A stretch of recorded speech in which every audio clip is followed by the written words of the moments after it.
Hello everyone. Horror at 3 AM में एक बार फिर से आपका स्वागत है। आज की सच्ची कहानी है चीन के बीजिंग शहर के बारे में। आखिर क्यों चाइना के बीजिंग शहर के लोग रात को बस में सफर करने से खौफ खाते हैं? इसके पीछे की कहानी को सुनकर आपको भी थोड़ा डर लग सकता है, तो चलिए इस खौफनाक सफर को शुरू करते हैं। चीन के बीजिंग शहर में एक ऐसी घटना घटने का दावा किया जाता है जिसकी वजह से आज भी देर रात लोग बसों में सफर करने से डरते हैं। करीब 2 दशक से भी ज्यादा समय से रूट 375 की बस की कहानी सुनाई जाती जा रही है। ये कहानी कितनी सच्ची है साफ नहीं, लेकिन बीजिंग की वेबसाइट समेत कई अंग्रेजी वेबसाइट्स पर भी ये कहानी वायरल है। इस घटना को घटे करीब 27 साल हो चुके हैं, जो 14 नवंबर 1995 को घटी थी। उसी रात रूट नंबर 375 की एक बस चलती है। चीन की बस नंबर 375 अपने निर्धारित समय पर yuan Ming Hwan bus terminal से फ्रैंकरेंट हिल के लिए निकलती है। बस पूरे यात्रियों से भरी हुई थी और कुछ किलोमीटर चलने के बाद यात्री धीरे धीरे अपने बस स्टॉप पर उतरते चले गए।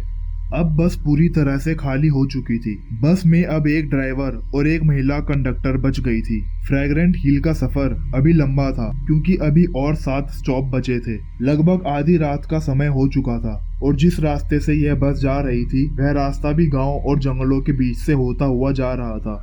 एक दो स्टॉप गुजरने के बाद बस नंबर 375 समर पैलेस के बस स्टॉप पर रुकती है। यहाँ पर एक वृद्ध महिला, एक 19 साल का लड़का और एक कपल चढ़ते हैं। अब उस बस में कुल 6 लोग थे, 4 यात्री और 2 बस कर्मचारी। बस दोबारा अपनी मंजिल की ओर चल पड़ती है और बस के अंदर का माहौल बिल्कुल शांत होता है।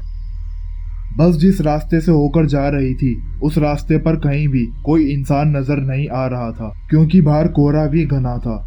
लगभग 4 स्टॉप गुजरने के बाद बस के ड्राइवर को 2 लोग सड़क किनारे खड़े नजर आए। यह देख पहले तो ड्राइवर ने सोचा कि बस को नहीं रोकूंगा क्योंकि वह जहां खड़े थे वहां कोई बस स्टॉप नहीं था, लेकिन महिला कंडक्टर के समझाने पर ड्राइवर ने बस रोकी। महिला ने कहा कि ये बस रूट की आखिरी बस है और इन्हें कोई दूसरी बस भी नहीं मिलेगी। बस रुकते ही वो 2 लोग बस के पीछे वाले दरवाजे से अंदर दाखिल होते हैं, मगर तभी हैरान कर देने वाली बात यह हुई कि बस में सफर कर रहे यात्रियों और बस कर्मचारियों के होश उड़ गए। उन्होंने देखा कि बस में 2 नहीं बल्कि 3 लोग दाखिल हुए थे। उनमें से 2 व्यक्तियों के चेहरे बिल्कुल सफेद थे। तीसरे व्यक्ति को उन्होंने अपने कंधे के सहारे देकर खड़ा कर रखा था। तीसरे व्यक्ति का सर नीचे की ओर था, बाल बिखरे हुए और उसका चेहरा बिल्कुल ढका हुआ था। तीनों लोगों ने चीन के प्राचीन काल के कपड़े पहने हुए थे। यह तीनों पैसेंजर बस के सबसे पीछे वाली सीट पर जाकर बैठ गए। बस में अशांति ना फैले इसलिए महिला कंडक्टर ने लोगों को समझाया। उसने कहा कि हो सकता है ये लोग किसी नाटक कंपनी में काम करते हों और देर रात होने की वजह से घर जाने की जल्दी में अपने कपड़े उतारना भूल गए हों। बस नंबर 375 आगे की ओर बढ़ी। अब बस में कुल 9 लोग सवार थे। बस में पहले से जो वृद्ध महिला सफर कर रही थी वह बार बार पीछे की तरफ मुड़कर देख रही थी। जब अगला स्टॉप आया तो यंग कपल इसी स्टॉप पर उतर जाता है। बस नंबर 375 फिर से अपनी मंजिल की ओर आगे बढ़ती है। अब बस में कुल 7 लोग थे। अभी भी वह वृद्ध महिला बार बार मुड़कर उन तीनों लोगों को ही देख रही थी। महिला कंडक्टर ड्राइवर से बात करने में व्यस्त थी। वृद्ध महिला के आगे बैठा हुआ लड़का बस की खिड़की से बाहर का नजारा देखने में व्यस्त था। करीब 2-3 किलोमीटर ऐसे ही आगे जाने के बाद वृद्ध महिला जोर से चिल्लाती है और अपने आगे बैठे हुए लड़के को एक तमाचा लगाकर कहती है कि कहाँ है मेरा पर्स। यह सुनकर महिला कंडक्टर वृद्ध महिला की ओर आती है और कहती है कि आपका पर्स इसने नहीं चुराया, यह तो आपके आगे बैठा हुआ है। लड़के ने भी यही बात वृद्ध महिला को समझाई, मगर वृद्ध महिला अपनी बातों पर अड़ी हुई थी और लड़के को पुलिस के हवाले करने की बात करने लगी। ड्राइवर और महिला कंडक्टर ने वृद्ध महिला को बहुत समझाया मगर वह नहीं समझी और ड्राइवर को अगले स्टॉप पर बस रोकने के लिए कहा। बस रुकते ही वृद्ध महिला ने लड़के का कॉलर पकड़कर घसीटा और नीचे उतारा। बस वापस अपनी मंजिल की ओर निकल गई। अपने साथ हुई इस घटना से लड़का बहुत परेशान हो चुका था। लड़के ने वृद्ध महिला से बोला, मैंने आपका पर्स नहीं चुराया और आपके गलत इल्जाम की वजह से मेरी यह आखिरी बस छूट गई। अब मैं घर कैसे जाऊंगा और आप मुझे कौन से पुलिस स्टेशन लेकर जा रही हैं, क्योंकि यहाँ अगल बगल में कोई पुलिस स्टेशन नहीं है। तभी वृद्ध महिला एक लंबी गहरी सांस भरने के बाद लड़के से कहती है, मैंने तुम्हें पुलिस स्टेशन ले जाने के लिए बस से नहीं उतारा और ना ही तुमने मेरा पर्स चुराया है। यह इल्जाम मैंने तुम्हारी जान बचाने के लिए लगाया था। यह सुन लड़का चौंक कर बोला, आपने मेरी जान कैसे बचाई? वृद्ध महिला कहती है, याद है तुम्हें वे 3 व्यक्ति जो बस में आखिर में चढ़े थे?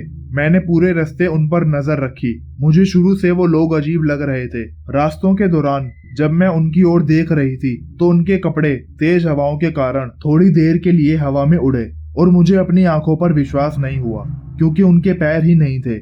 यह देख मैं डर गई। ऐसा लगा जैसे मैंने कोई सपना देखा। यह देख मैं समझ चुकी थी कि वह कोई इंसान नहीं है। मुझे जितना जल्दी हो सके उस बस से उतरना था और तुम्हारी भी जान बचानी थी, इसलिए मैंने अपने पर्स का झूठा इल्जाम तुम्हारे ऊपर लगाया। यह सुनकर जब लड़के ने उससे पूछा कि यह बात ड्राइवर और कंडक्टर को क्यों नहीं बताई, तो वृद्ध महिला ने बताया कि उन्होंने यह बात गंभीर रूप से नहीं ली और कहने लगे कि आंखों का धोखा हुआ है। इसके बाद वृद्ध महिला और वो लड़का तुरंत पुलिस स्टेशन जाते हैं और पुलिस कर्मचारियों को अपने साथ घटी इस घटना के बारे में बताते हैं, लेकिन पुलिस कर्मचारी उनकी बातों पर यकीन नहीं करते और उन्हें घर जाने के लिए राय देते हैं। साथ में पुलिस यह आश्वासन देती है कि अगर इस तरीके की घटना हुई तो उसके ऊपर पुलिस कार्रवाई जरूर करेगी। वृद्ध महिला और लड़का अपने अपने घर चले जाते हैं और अगले दिन सुबह 15 नवंबर को पुलिस को सूचना मिलती है कि yuan Ming Hwan bus terminal से फ्रैग्नेंट हिल तक जाने वाली रूट की बस नंबर 375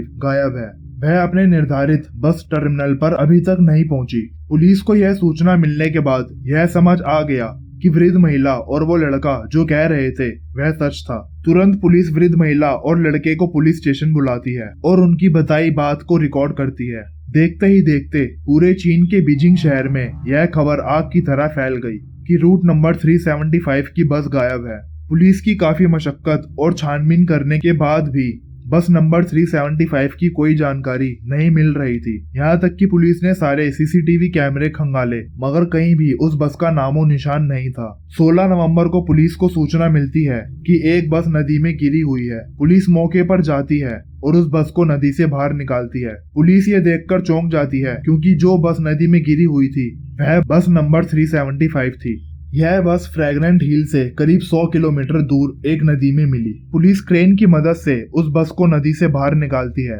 बस के अंदर कुल 2 मरे हुए लोगों की लाश थी, जिनमें एक ड्राइवर और एक महिला कंडक्टर शामिल थे। चौंकाने वाली बात यह थी कि उन दोनों की लाशें बिल्कुल ठीक थी, लेकिन बाकी की 3 लाशें पूरी तरह सड़ चुकी थी। उन लाशों से बहुत बदबू आ रही थी। अभी तो और भी बहुत सारी चीजें चौंकाने वाली थी। डिपोर्ट से संपर्क करने पर बताया गया कि बस में इतना फ्यूल ही नहीं था कि वह 100 किलोमीटर आगे तक जा सकती थी। जब पुलिस वालों ने बस के फ्यूल टैंक को खोलकर देखा तो फ्यूल टैंक ताजे खून से भरे हुए थे। रूट में जितने भी सीसीटीवी लगे हुए थे उनमें से एक भी सीसीटीवी में वो बस कैद नहीं हुई। यह घटना 1995 की सबसे बड़ी घटना थी और इस घटना को ग्लोबल टाइम्स के अखबार ने भी अपने चैनल पर दिखाया था। बाल बाल बचे उस वृद्ध महिला और उस लड़के को लोग भाग्यशाली समझने लगे, लेकिन सवाल आज भी यही है, आखिर कौन थे वो 3 लोग? क्या वो इंसान नहीं थे या क्या वो सचमुच भूत थे? तो दोस्तों, यह थी चीन के बीजिंग शहर की एक सच्ची और काफी खौफनाक घटना। अगर आपको ये कहानी पसंद आई हो तो वीडियो को लाइक करें और कमेंट में बताएं कि आपको ये कहानी कैसी लगी, और ऐसे और कहानी सुनने के लिए मेरे चैनल हॉरर एट 3 AM को सब्सक्राइब करें।